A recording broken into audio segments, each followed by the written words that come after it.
Now coming to the exercises related to the poem Beauty. It is the appreciation, how much we have understood this poem. Now, working with the poem. The poet says, beauty is heard in. Can you hear beauty?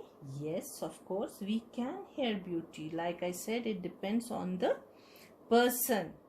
What he finds beautiful. Add a sound that you think is beautiful to the sounds the poet thinks are beautiful. Like I said, chirping of the birds, sound of the running water, cracking of the leaves when we walk on them when they are dry in autumn. So all these sounds can be so beautiful.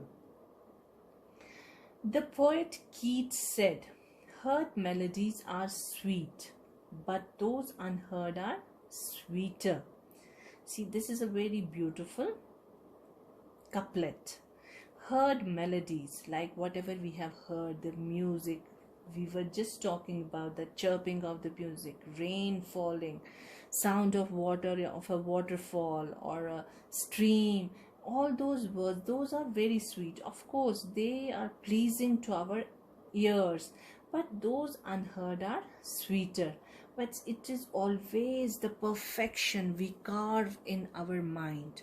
It is always the perfection. We say that something is very beautiful, but then we are always thinking about something which is very perfect, and those unheard melodies can be sweeter, which are in our mind, the thoughts, the perfection in our mind.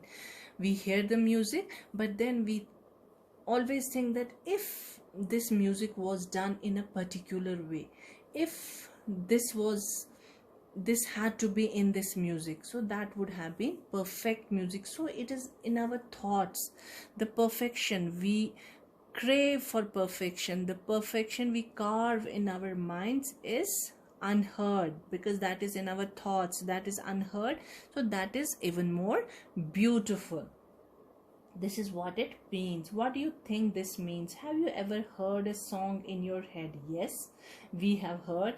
Like for example, if we hear some song in the morning, then we keep on humming the same song till night, long after the song was sung or played. Yes, if we hear a little bit of song in the morning, then what happens? It remains in our mind. So that is the unheard melody, because it keeps on humming in our minds, it keeps on going in our mind.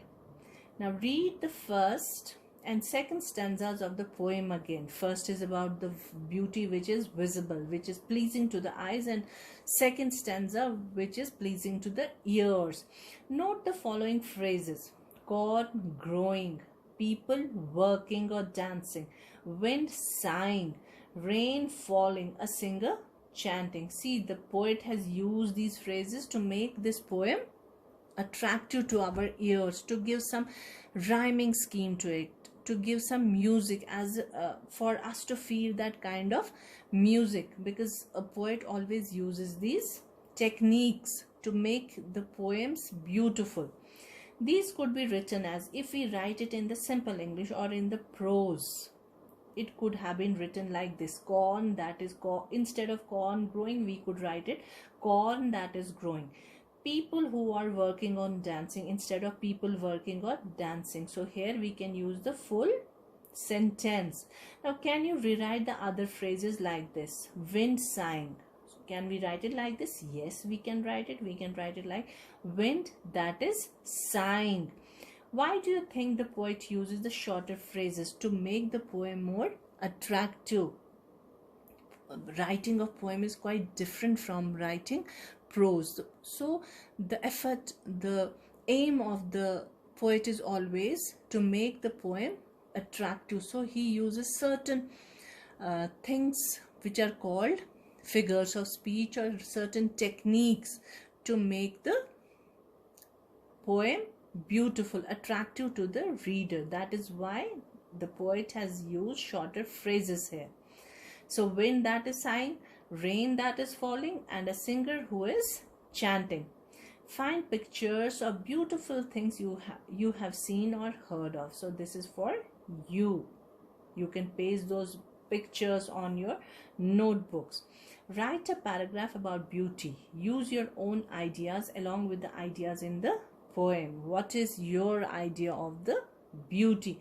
You may discuss your ideas with your partner. Of course, if you want to discuss it with your partner, or you can write on your own. So that was all for today for these two different sections of unit 4, and we are done with this unit also. Thank you children, and have a good day.